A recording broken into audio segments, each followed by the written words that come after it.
And it's hard as a parent to know that your son was gunned down in the street like a dog. My son knew something was up. That's why he was trying to leave. When my son pulled out, he was headed to the airport to come to me because I told him, get the hell out of there. Leave right now. Don't take no clothes. Don't take nothing. Just leave.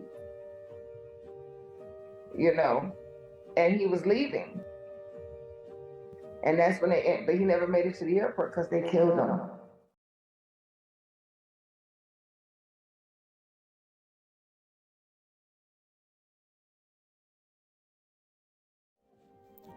An attempted robbery gone wrong and a couple viral photos of the crime scene leaves 2 men, including an up-and-coming rapper, deceased. This is the story of Darrell Gentry, aka BTB Savage. Let's get into it.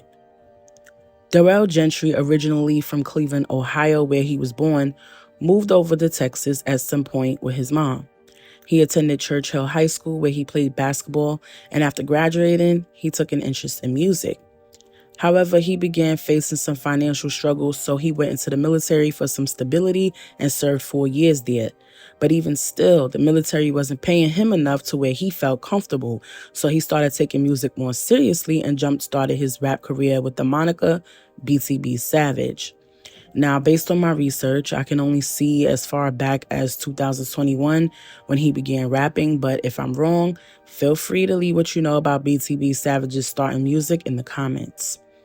So as Darrell began his rap career, he would hit his social media platforms with clips of his music videos and photos of him with the whole, getting money persona, as he would pose with stacks and stacks of money, jewelry, diamond-encrusted fronts in his mouth, and luxury vehicles. Showboating a little bit. So with this newfound attention on him came the good. Grew a little following of over 100,000 followers on Instagram and over 6,000 followers on Twitter. But with this many eyes on him also came the bad, as people seem to want to see you doing good but never better than them. So they start plotting on you, as they did to BTB Savage. You see, in early February of 2023, Darrell and his lady were at home when they had a home invasion and an attempted robbery committed against them that ended in bloodshed. And Darrell spoke about this incident with YouTuber, interviewer, and owner of VladTV.com, DJ Vlad. So everything I'm about to tell you about the attempted robbery is coming straight from Darrell's mouth, and I might even add in some clips of him speaking himself. It depends, because DJ Vlad is good for bestowing strikes on folks' channels for using even a piece of material coming from his page, regardless of giving him his credit. But anyway, as I was saying, it was the last week of March of 2023 when Darrell sat down with DJ Vlad and told him how the home invasion happened in San Antonio. He says that it was a late night when he got hit up by some guys to work together on a song. He said he was pretty familiar with the other rapper, but didn't really know him for real. He didn't even know his name.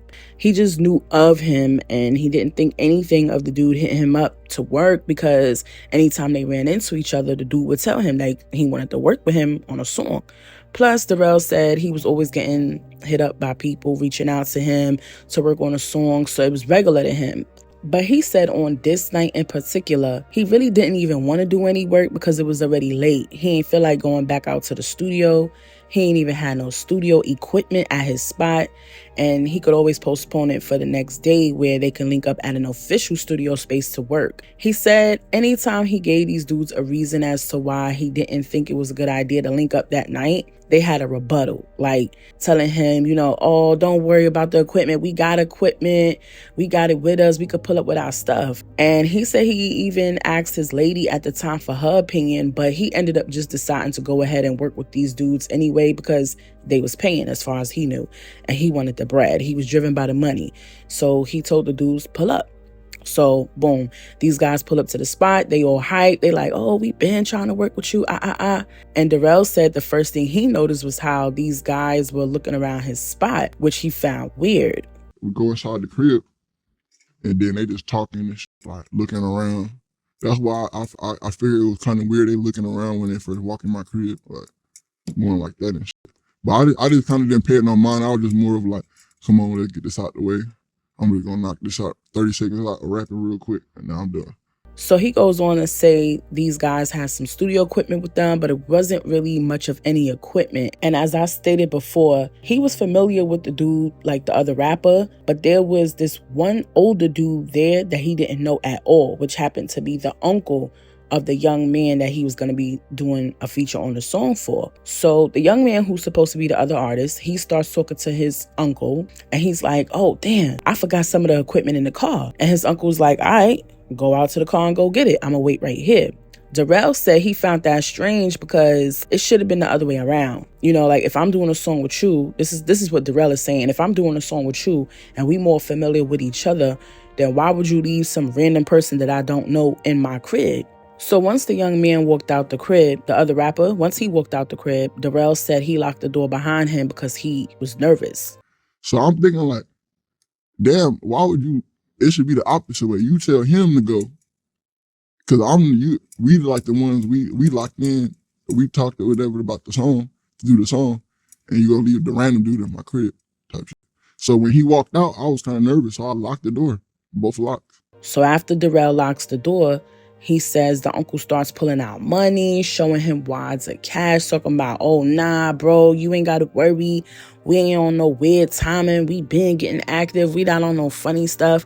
We been doing this. You know, I guess he picked up on Darrell's nervousness. So Darrell said he told him like, oh, nah, it's cool. You know, like I just got PTSD. So I don't leave my door unlocked just in case some random child to come walking in my spot. So the uncle was telling him like, oh, all right, I feel you, but I'm just saying like, we got it. Know what I'm saying? Like, we got bread. So Darrell was like, he wasn't really trying to hear all that. You know, he just wanted to get paid, do the song, and keep it moving. Like it was too much chatter for him. But as I'm reciting this interview to you guys, I'm thinking to myself at this point, you could tell Darrell probably already knew this wasn't going to end nicely, but he went against his better judgment, all behind a bag. So while he talking, he asked him about my chain. He like, how much, what jeweler you go to, blah, blah, blah, how much he hit you for? And I'm telling him like, oh yeah, I dropped the bag on this one. And then while as I'm talking, I go down to look at my piece while he talking. I'm like, this one? I'm like, yeah, this one. While I'm looking down like that, that's when he upped the pole on me.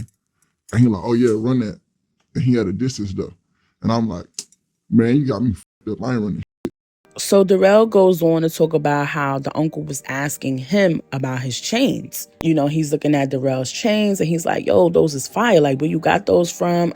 You know, making it seem like he want to have small talk about his jewelry. So Darrell says he looks down at his chain like, oh, which one? This one? And by the time he looks back up, the uncle already had his firearm out pointed at him. So Darrell says that the uncle told him, give me your jewelry. And Darrell was like, I'm not giving you nothing. So they standing there, they going back and forth. The uncle is threatening to shoot Darrell's girl. So Darrell is like, you know what? Here, hands him his chain. As the uncle approaches him, he lets his guard down a little by pointing the firearm downward. So Darrell sees this as an opportunity to fight for his life and his prized possessions. He grabs the man's arms and a whole scary, life-threatening tussle ensues. They both fall to the floor. Darrell calling out to his girl, he telling her, come shoot the man. So when she comes out of wherever she was hiding, she sees them on the floor. Darrell is able to get this guy on top of him, and he's telling his girl, yo, shoot him, shoot him. So Shorty shoots him in the back twice. So then she run over there.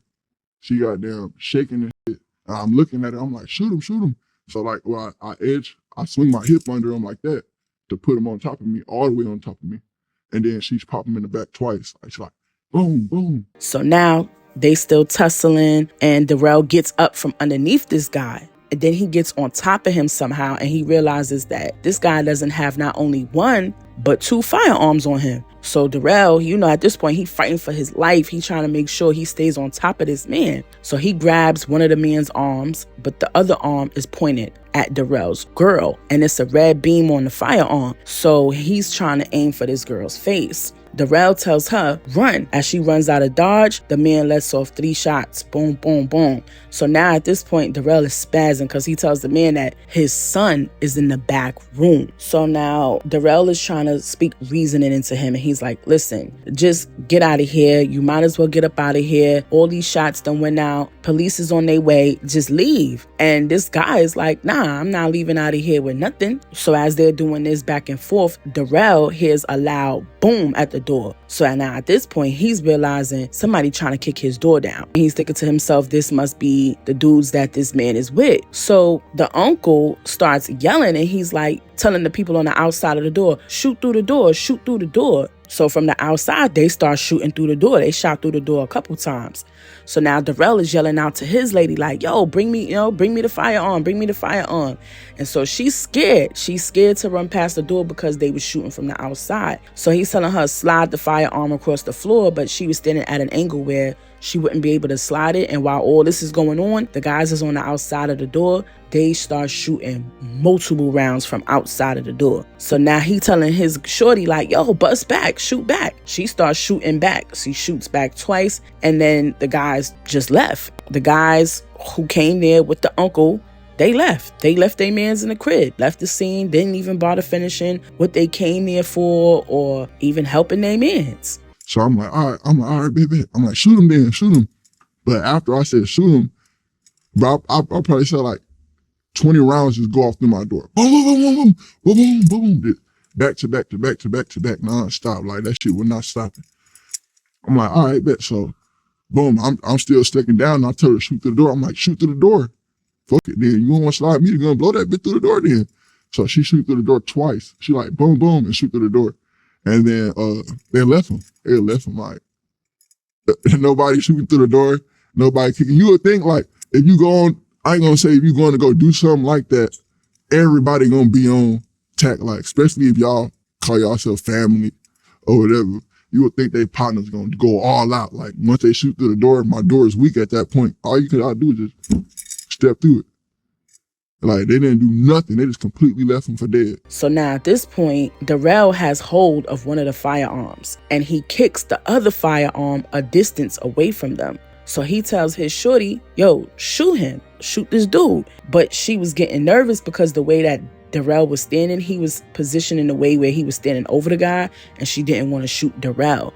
But Darrell moved his body a certain way to where when she did let off the shot, she did end up accidentally shooting Darrell anyway, hitting him in the elbow and pretty much almost severing his arm because Darrell described his arm hanging on by damn near a thread with his bones sticking out and everything. So he tells her again, shoot him, but this time he gets out the way and she shoots the guy again and somewhere in the chest area. But this man is still determined. He's still trying to crawl towards the other firearm that was a distance away from them. So Darrell is still wrestling with him and he tells his shorty like, go get my son and get out of here. Now, through all of this, the son is in the back room, knocked out, sleep. And Darrell describes the tussle between him and this guy as still ongoing because this guy was still trying to reach for the firearm that was on the floor. And so Darrell got so nervous because he felt like, yo, this dude is about to grab this firearm and he's either going to boom at me or my son. So he jumps on top of him and they both grab the weapon, but Darrell pointed the firearm in a different direction and he put his finger on top of the other guy's finger and just started pulling the trigger to empty out the clip. Boom, boom, boom, boom, boom, emptying out the clip. So now at this point, he can ensure that this man has no way to boom at him, his son, or his shorty. So Darrell says, he tells the guy again, like, yo, get out of here. Just get out of here already. And the man is still like, nah, I'm not leaving out here with nothing. I'm not leaving out of here with nothing. But he could visibly see that this man is weak because now the man is trying to stand up, but his legs buckle and he falls to the floor. Then I put my finger on top of his finger. I'm firing all the bullets for him. So when all the bullets empty, he like, oh, bro, my bad. Come on, bro, I got kids too, bro. Let me make it home and don't let me die or whatever like that. I'm like, bro, you good? I'm like, you good, nigga? I'm like, give a fuck about you. I hope you die, bitch, like that. I like, you just said you're gonna kill my son.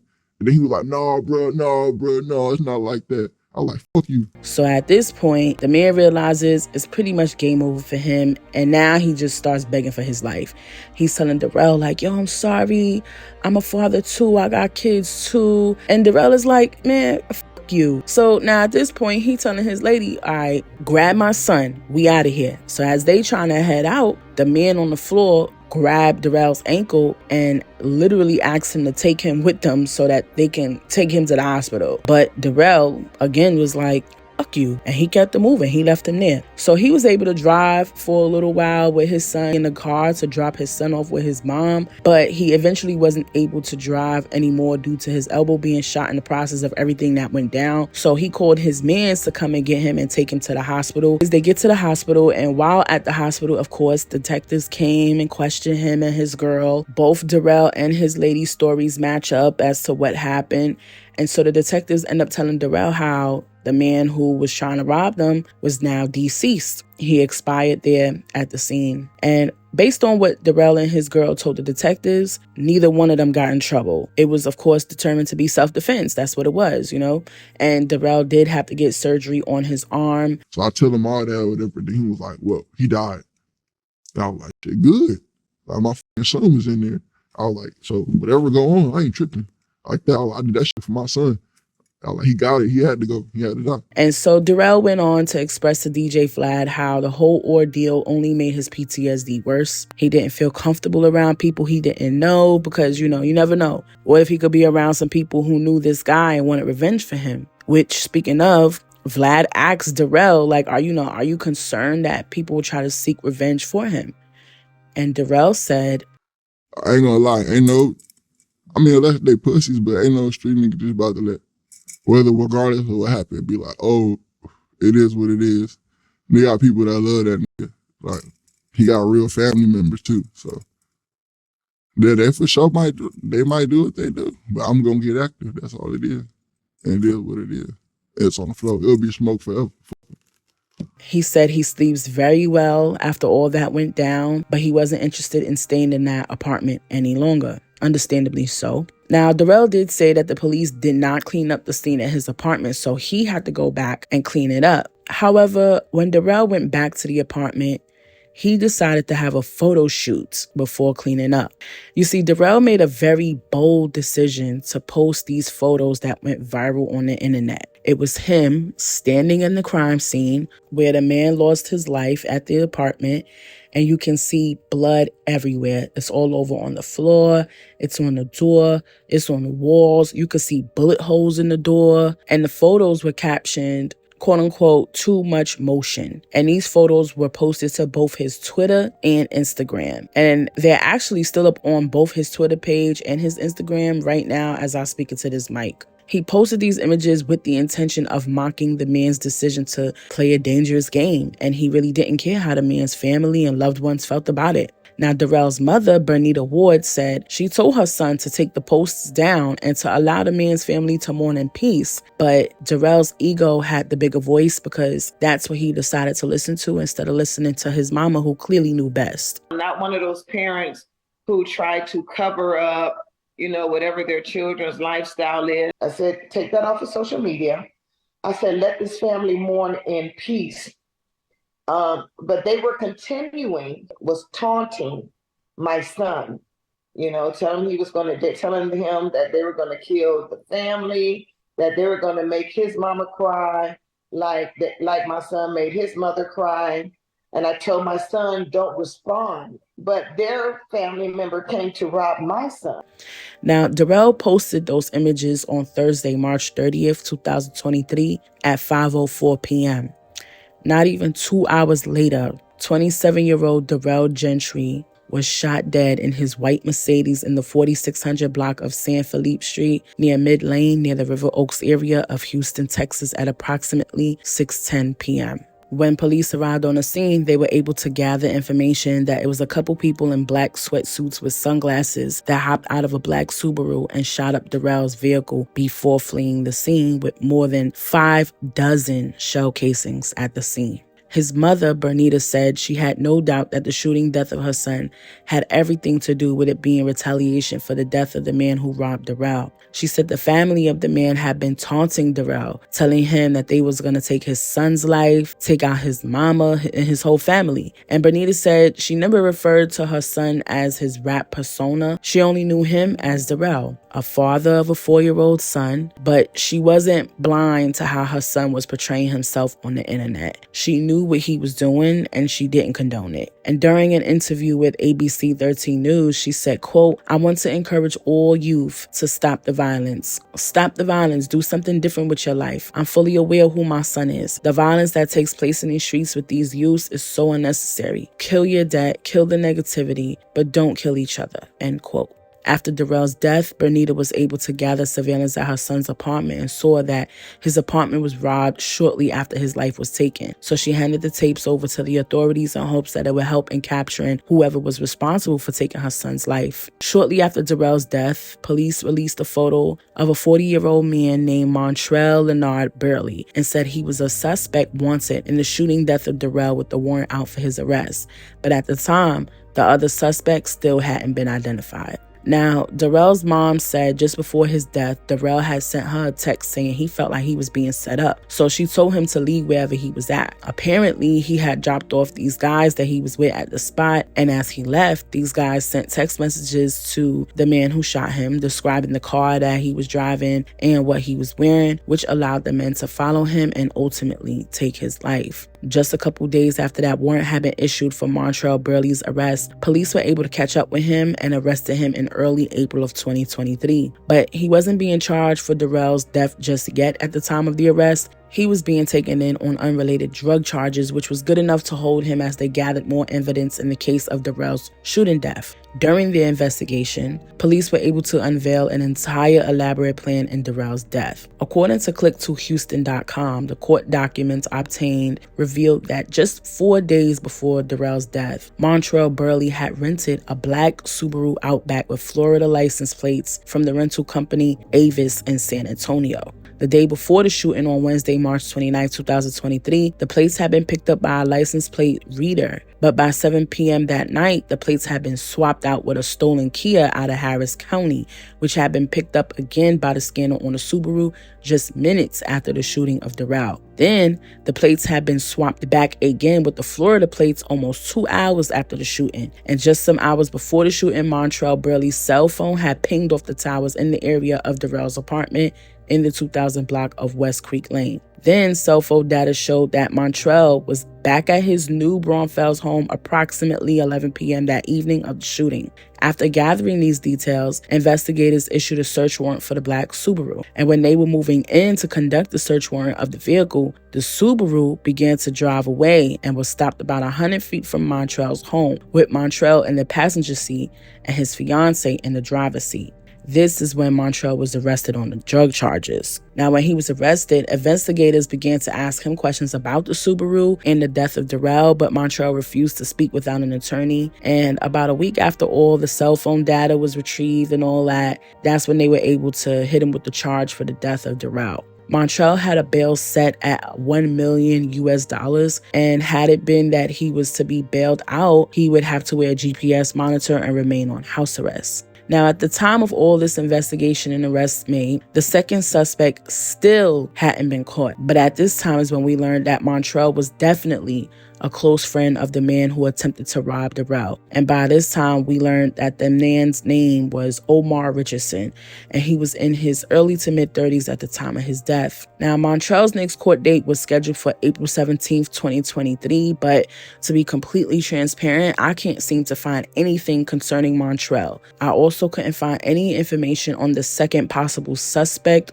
or anything concerning the case past April 14th of last year. I couldn't find any court updates, whether or not Montrell is still in jail, if he was bailed out or nothing. So I'm unable to give any updates concerning Montrell at this time. If I do happen to come across some new information, I'll just place the updates in a pinned comment under this video. You know, what's so wild to me about this whole thing is the bravado on both sides of the track here. But first, I want to acknowledge the young lady that was in that house with Darrell. She actually did her own interview with another podcast here on YouTube, and I'll link that in my description box if you're interested in hearing her perspective of what happened that day of the attempted robbery. But I want to acknowledge her and her bravery and her trauma, because let's be clear, Darrell never shot that man Omar. Omar's death was by her hand. She's the one who put those wounds in that man in order to save herself, Darrell, and Darrell's son in that apartment. Mind you, she told Darrell not to link up with these dudes. And this is a young lady who had nothing to do with nothing, just an innocent bystander trying to chill with her man, enjoy an evening with her boo, only for it to have turned into this hellish, terrifying, life-defining moment where she herself didn't even know if she was going to make it out of that apartment alive. She essentially saved all of their lives that day in that apartment. And I'm sure that she never imagined that she would have ever had to take someone's life that day, let alone at all in general. And then only for her man's life to be taken anyway, shortly after that. That's really heavy. And my heart goes out to that young lady. I pray for her healing process. It's only been a year since the attempted robbery and almost a year since Darrell's death. So I know it's still fresh for her. But as I mentioned just a moment ago, I want to speak to the bravado and egos in this story. First of all, these dudes that set Darrell up trying to rob him clearly been plotting on him if they've been trying to link up with Darrell. But my thing is, this man Omar, according to Darrell, kept saying over and over, even after being shot, that he wasn't going to leave that apartment without nothing. And all I could think to myself while researching this story is, why? Why not leave? When Darrell gave you the chance to leave more than once, why not leave? Why be so deeply rooted in your ego that you felt like you just had to leave with something? And who were you trying to prove yourself to at the big age of 30-something? The dudes that use you as a crash dummy? As a grown man, you should have felt like you could have told these dudes to do their own dirty work. You know what I mean? And that moment in time, it was never worth Omar's life. But he was literally willing to lose it over nothing. You know, it was over nothing really when you think about it. And then Darrell. Darrell, so much can be said about your decision to sit up and speak so boastfully about the way Omar's life was taken, and then to rub alcohol in the wound. You posted those gruesome photos on the internet and you did not listen to your mother, who had your back your whole life when she told you to take those images down. I understand he was receiving threats from Omar's side, but posting those photos didn't make anything better. It only made everything worse.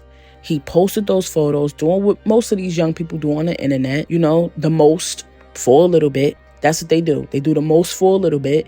And it's like, why? What was the purpose in that? There was no real purpose. And that was also a decision that was made out of ego. You wanted to puff your chest up and have one up on these people, and it costed him his life. And now his son is growing up without his daddy. And Darrell told DJ Vlad that his son was his reason for him to even live. He said that his son was his reason to keep going. And now he's not even here. So, you know, my heart breaks for that baby. My heart breaks for Darrell's mother. His mother watched him successfully segue from serving in the military to pursuing a rap career, only to be swallowed up by a fake gangster internet persona. And to be honest, I do hope that this story helps others realize how ridiculous this whole thing was. From the flexing on the internet to the guys plotting on robbing someone else for something that he worked for, to the way that even ended because, you know, those people were just sloppy. It's just all so very senseless and uncalled for, and it's tragic. A tragic, tragic story. I send my condolences out to all the loved ones involved in this messy, horrific ending. I pray that time helps to heal your broken hearts. So the moral of this story to me is that two mothers lost two amazing sons, and that their children will be raised without fathers. And that's a sad thing. Rest in peace, Darrell Gentry, aka BTB Savage. May your spirit reside with your loved ones forever. You'll never be forgotten.